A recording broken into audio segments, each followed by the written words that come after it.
everyone, it's Coach Des from Finlay Coaching, and unlike most of my videos, this video today is made specifically for my clients. And the reason for that is I'm going to go through some mobility test exercises, and the purpose of them is for my clients to be able to do them and to send me the videos of themselves doing them so I can evaluate where they have some imbalances and weaknesses and provide some suggestions on strength training.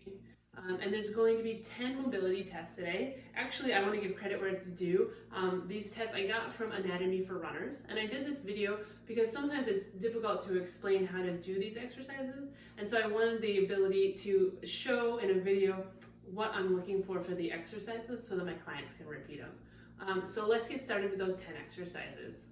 Alright, so the first two exercises are actually going to be done seated. The first exercise is ankle dorsiflexion. So what I want you to do, sit in a chair with your knees at a 90-degree angle, and then you're going to slide forward and see, without sliding the chair, see how far forward you can slide your knees past the plane of your toe.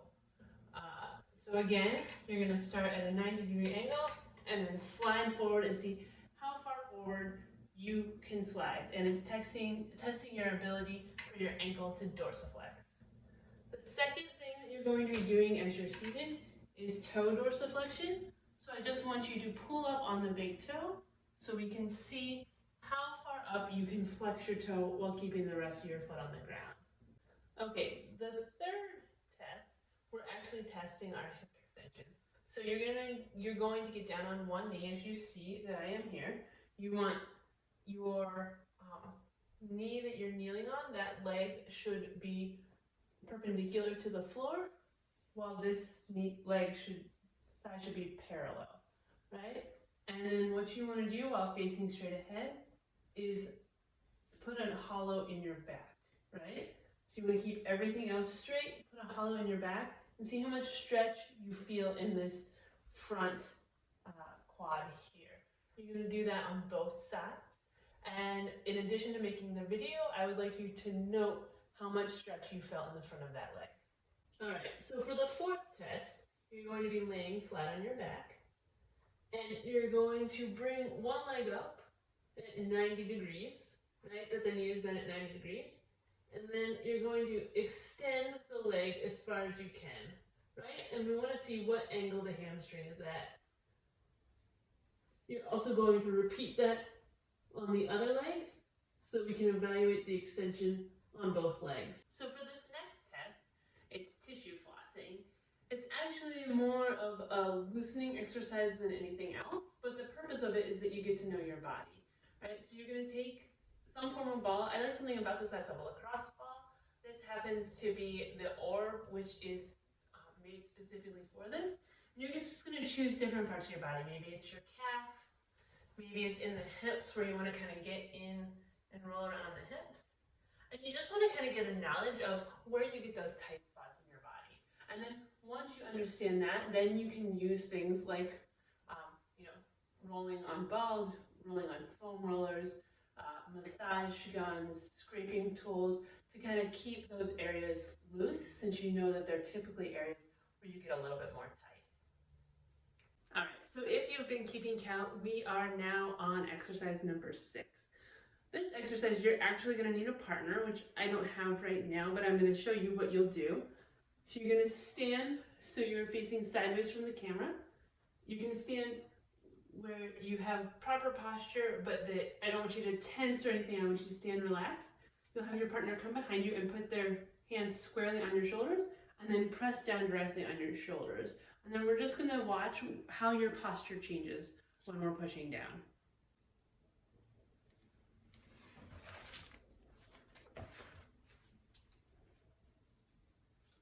All right, so now we're on exercise number 7. This is something that everyone should know how to do, a squat. So we're just going to, again, when you're videoing this, make sure that you're facing perpendicular to the camera.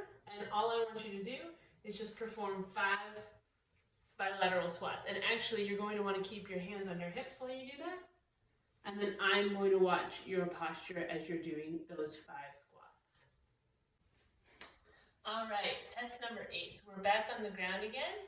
And for this, we're going to be doing hip bridges. So you're going to lay on your back with your knees bent, and then you are going to engage your core and lift your glutes up off the ground. While you're doing this, I want you to think about where you feel tightness or restriction, and then report that back to me along with the video.